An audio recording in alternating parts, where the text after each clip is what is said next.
Test 2. You will hear a number of different recordings, and you will have to answer questions on what you hear. There will be time for you to read the instructions and questions, and you will have a chance to check your work. All the recordings will be played once only. The test is in 4 sections. At the end of the test, you will be given 10 minutes to transfer your answers to an answer sheet.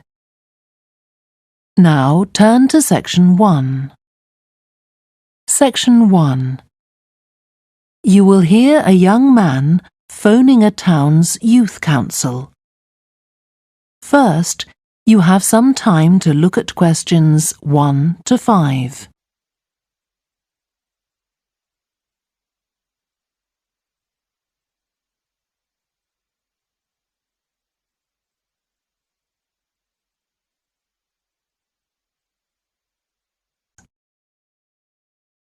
Now we shall begin. You should answer the questions as you listen, because you will not hear the recording a second time.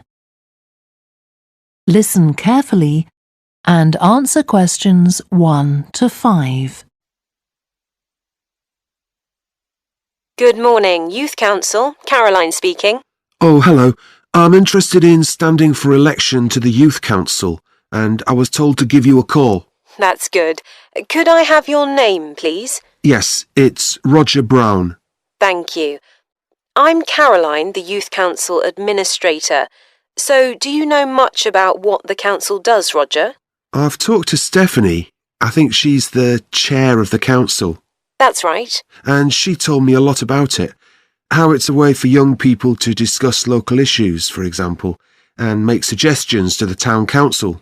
That's what made me interested. Fine.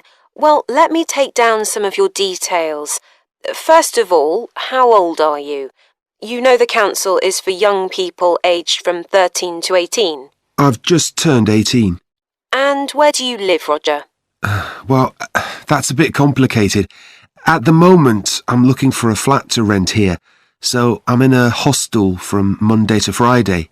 I go back to my parents' place at the weekend. OK, so where's the best place to send you some information about the council?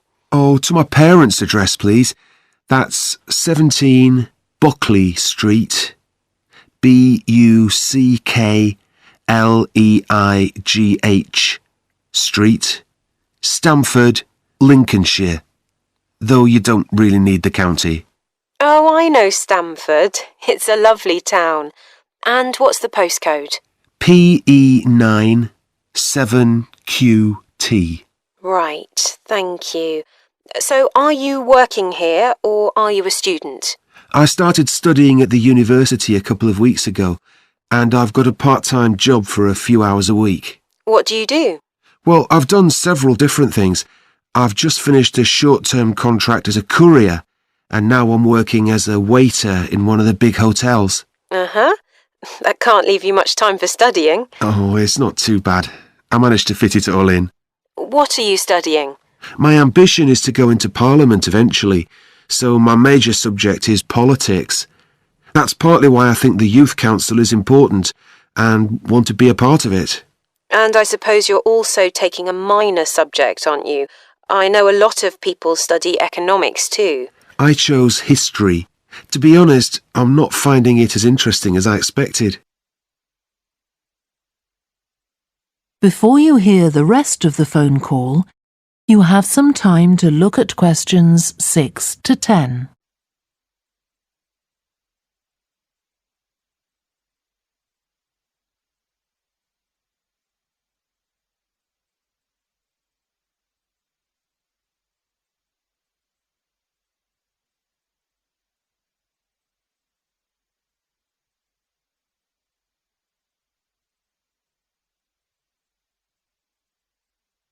Now listen and answer questions 6 to 10. OK, so with your studying and your part-time job, do you have time for any other interests or hobbies? Well, I spend quite a lot of time cycling, both around town to get to university and to work, and also long distance, from here to London, for instance. That's pretty impressive. Anything else? For relaxation, I'm also keen on the cinema. I used to go at least once a week, but I can't manage to go so often now. Right. Are you sure you'll have enough time for the Youth Council? Yes, I've worked out that I can afford to reduce my hours at work, and that will make the time. So is there any particular aspect of the Youth Council's work that appeals to you, Roger? Well, my sister is blind, so I'm particularly interested in working with disabled young people to try and improve the quality of their lives. That's great. Well, the best way to get involved is to be nominated by some people who you know. Right. Can you tell me how to set about organising that? You should talk to Geoffrey, our elections officer. I can arrange a meeting in the council office with him, if you like. Yes, please. He'll be here next Monday, if that suits you. That's the 14th, isn't it? Yes.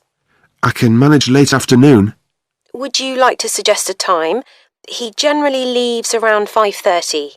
Well, would 4:30 be okay? My last class finishes at 4, so I'd have plenty of time to get to your office. Right, that's fine. Oh, and could I have a phone number we can contact you on? Yes, my mobile number's 07788 136711. Thank you. Well, we'll look forward to seeing you next week. Thanks very much. Goodbye. Bye. That is the end of Section 1. Section 2. You will hear a woman who works in a theatre talking to 2 new staff members on their first day of work. First, you have some time to look at questions 11 to 16.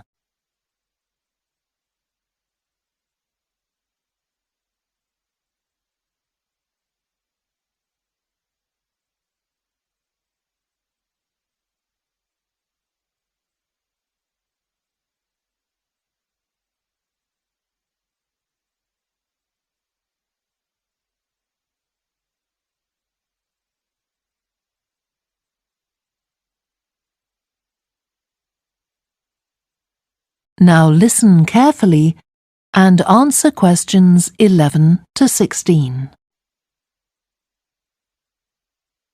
Hi, great to see you. I'm Jodie, and I'll be looking after both of you for the first month you're working here at the Amersham Theatre. I'll tell you something about the theatre now, then take you to meet 2 of the other staff. It's an old building, and it's been modernised several times. In fact, as you can see, we're carrying out a major refurbishment at the moment.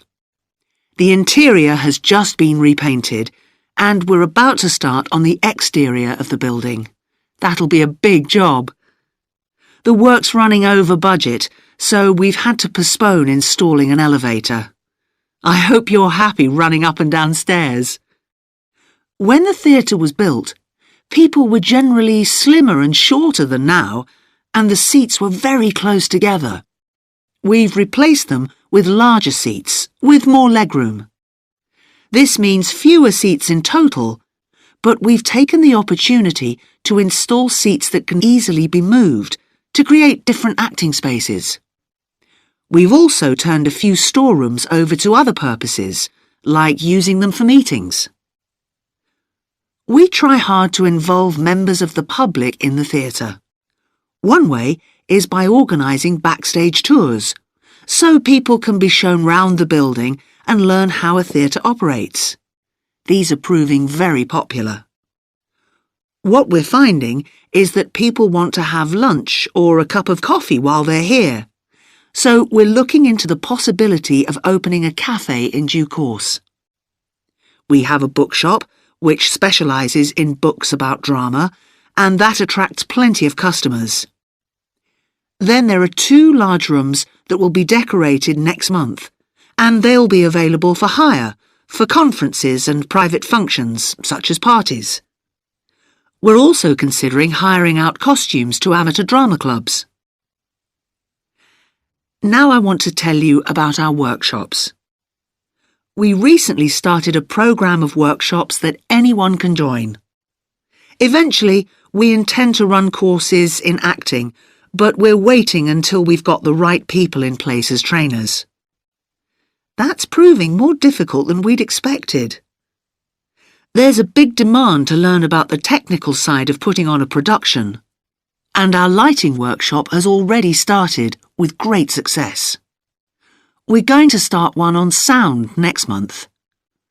A number of people have inquired about workshops on makeup, and that's something we're considering for the future. A surprise success is the workshop on making puppets. We happen to have someone working here who does it as a hobby, and she offered to run a workshop. It was so popular, we're now running them every month.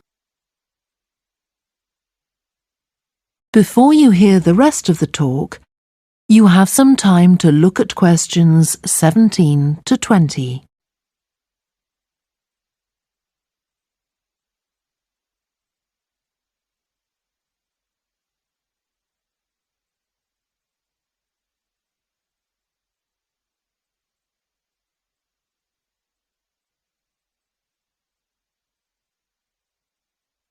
Now listen and answer questions 17 to 20. Now, a word about the layout of the building. The auditorium, stage and dressing rooms for the actors are all below ground level. Here on the ground floor, we have most of the rooms that the public doesn't see. The majority are internal, so they have windows in the roof to light them. Standing here in the foyer, you're probably wondering why the box office isn't here, where the public would expect to find it. Well, you might have noticed it on your way in. Although it's part of this building, it's next door, with a separate entrance from the road. For the theatre manager's office, you go across the foyer and through the double doors. Turn right, and it's the room at the end of the corridor, with the door on the left. The lighting box is where the computerized stage lighting is operated, and it's at the back of the building. When you're through the double doors, turn left, turn right at the water cooler, and right again at the end. It's the second room along that corridor. The lighting box has a window into the auditorium, which of course is below us. The artistic director's office is through the double doors, turn right, and it's the first room you come to on the right-hand side. And finally, for the moment, the room where I'll take you next, the relaxation room. So, if you'd like to come with me. That is the end of section 2.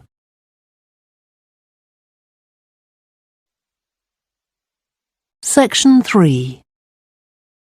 You will hear two biology students called Helen and Colin talking about the report they are writing on their recent field trip to a seaside area called Rocky Bay. First, you have some time to look at questions 21 to 26.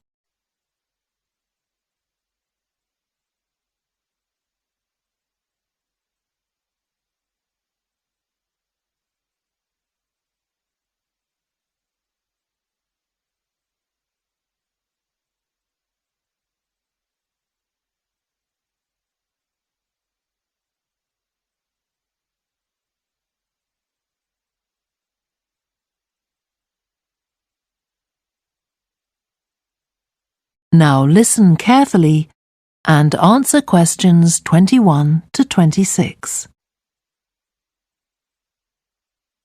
I've brought my notes on our biology field trip to Rocky Bay, Colin, so we can work on our report on the research we did together. OK. I've got mine too. Let's look at the aims of the trip first. Right. What did you have? I just put something about getting experience of the different sorts of procedures used on a field trip. But we need something about what causes different organisms to choose particular habitats. I agree. and something about finding out how to protect organisms in danger of dying out. In our aims? But we weren't really looking at that. I suppose not. OK, now there's the list of equipment we all had to bring on the field trip. What did they tell us to bring a ruler for? It was something about measuring the slope of the shore. But of course we didn't need it because we were measuring wind direction and we'd brought the compass for that. But not the piece of string to hold up in the air. Didn't Mr. Blake make a fuss about us leaving that behind? Yeah, he does go on. Anyway, it was easy to get one from another of the students. Now, the next section's the procedure. I sent you the draft of that. Yeah, it was clear, but I don't think we need all these details of what time we left and what time we got back and how we divided up the different research tasks. OK, I'll look at that again. Then we have to describe our method of investigation in detail. So let's begin with how we measured wave speed. I was surprised how straightforward that was. I'd expected us to have some sort of high-tech device, not just stand there and count the number of waves per minute. Not very precise, but I suppose it was good enough. But the way we measured the amount of salt was interesting. In the water from the rock pools? Yeah. Oh, I wanted to check the chemicals we used in the lab when we analysed those samples. Was it potassium chromate and silver nitrate? That's right. OK. And we need the map of the seashore. You just left that to me. And I had to do it while the tide was low. Well, that was OK, but the place I started it from was down on the beach. Then I realised I should have gone up higher to get better visibility, so I had to start all over again. But at least I got the squared paper, or I'd have had problems drawing it all to scale. Yeah, it looks good. We could get a map of the region off the internet and see if we need to make any changes. I had a look, but I couldn't find anything. But you took some pictures, didn't you? Yeah, I'll email you them if you want. OK. I'll make my amendments using those. Then I can scan it into our report. Great. Before you hear the rest of the discussion, you have some time to look at questions 27 to 30.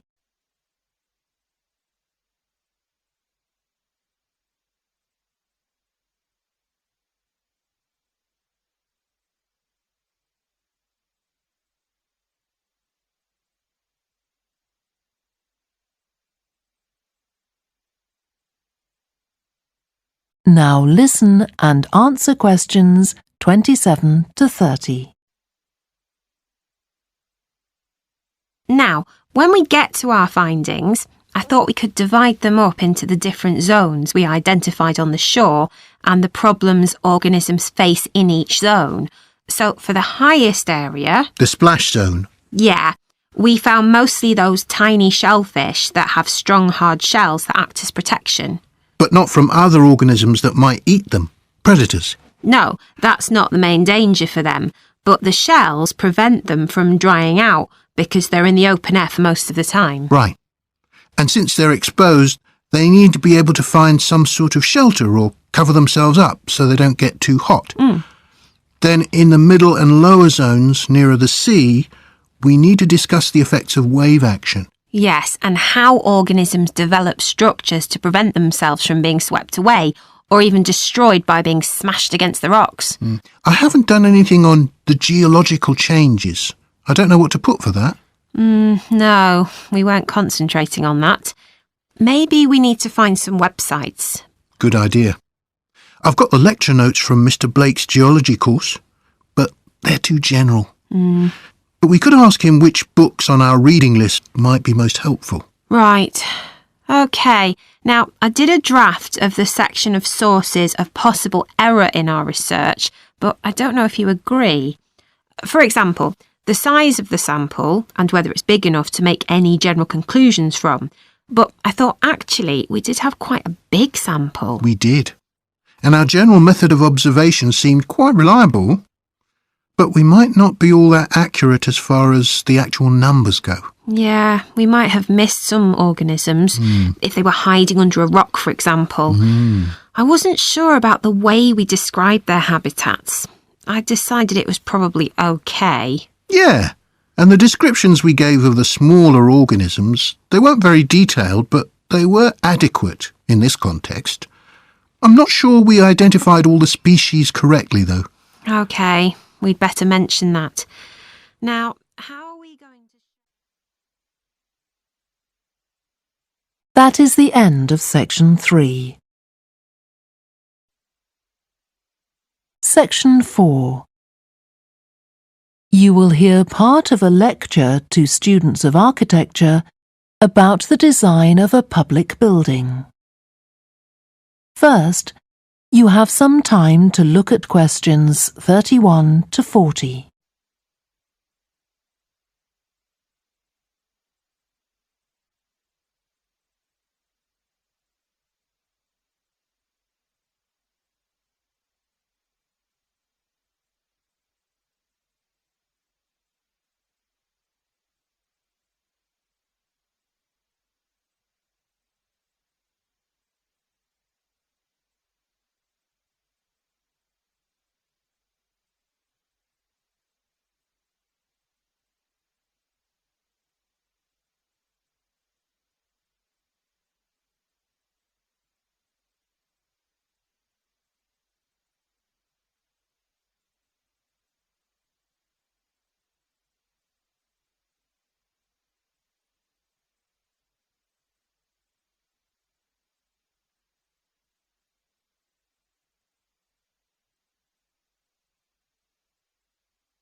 Now listen carefully and answer questions 31 to 40. We've been discussing the factors the architect has to consider when designing domestic buildings. I'm going to move on now to consider the design of public buildings, and I'll illustrate this by referring to the new Taylor Concert Hall that's recently been completed here in the city. So, as with a domestic building, when designing a public building, an architect needs to consider the function of the building. For example, is it to be used primarily for entertainment, or for education, or for administration? The second thing the architect needs to think about is the context of the building. This includes its physical location, obviously, but it also includes the social meaning of the building, how it relates to the people it's built for. And finally, for important public buildings, the architect may also be looking for a central symbolic idea on which to base the design, a sort of metaphor for the building and the way in which it is used. Let's look at the new Taylor Concert Hall in relation to these ideas. The location chosen was a site in a run-down district that has been ignored in previous redevelopment plans. It was occupied by a factory that has been empty for some years. The whole area was some distance from the high-rise office blocks of the central business district and shopping centre, but it was only 1 kilometre from the ring road. The site itself was bordered to the north by a canal, which had once been used by boats bringing in raw materials when the area was used for manufacturing. The architect chosen for the project was Tom Harrison. He found the main design challenge was the location of the site in an area that had no neighbouring buildings of any importance. To reflect the fact that the significance of the building in this quite run-down location was as yet unknown, he decided to create a building centred around the idea of a mystery, something whose meaning still has to be discovered. So, how was this reflected in the design of the building? Well, Harrison decided to create pedestrian access to the building and to make use of the presence of water on the site. As people approach the entrance, they therefore have to cross over a bridge. He wanted to give people a feeling of suspense as they see the building first from a distance and then close up. And the initial impression he wanted to create from the shape of the building as a whole was that of a box. The first side that people see, the southern wall, is just a high, flat wall uninterrupted by any windows. This might sound off-putting, but it supports Harrison's concept of the building, that the person approaching is intrigued and wonders what will be inside. And this flat wall also has another purpose. At night time, projectors are switched on and it functions as a huge screen onto which images are projected.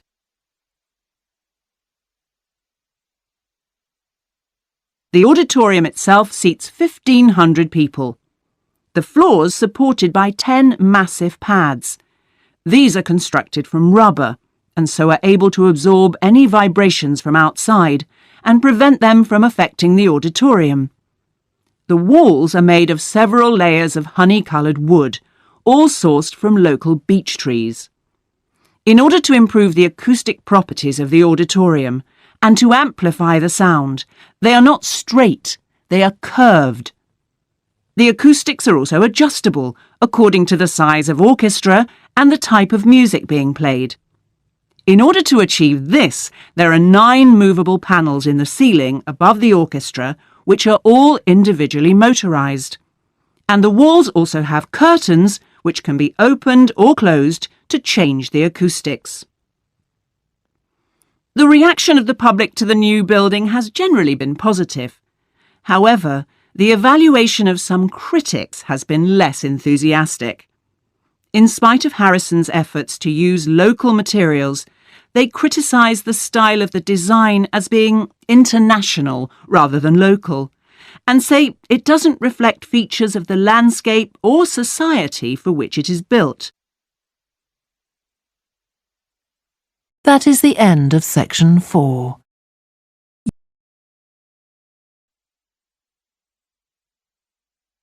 That is the end of the listening test.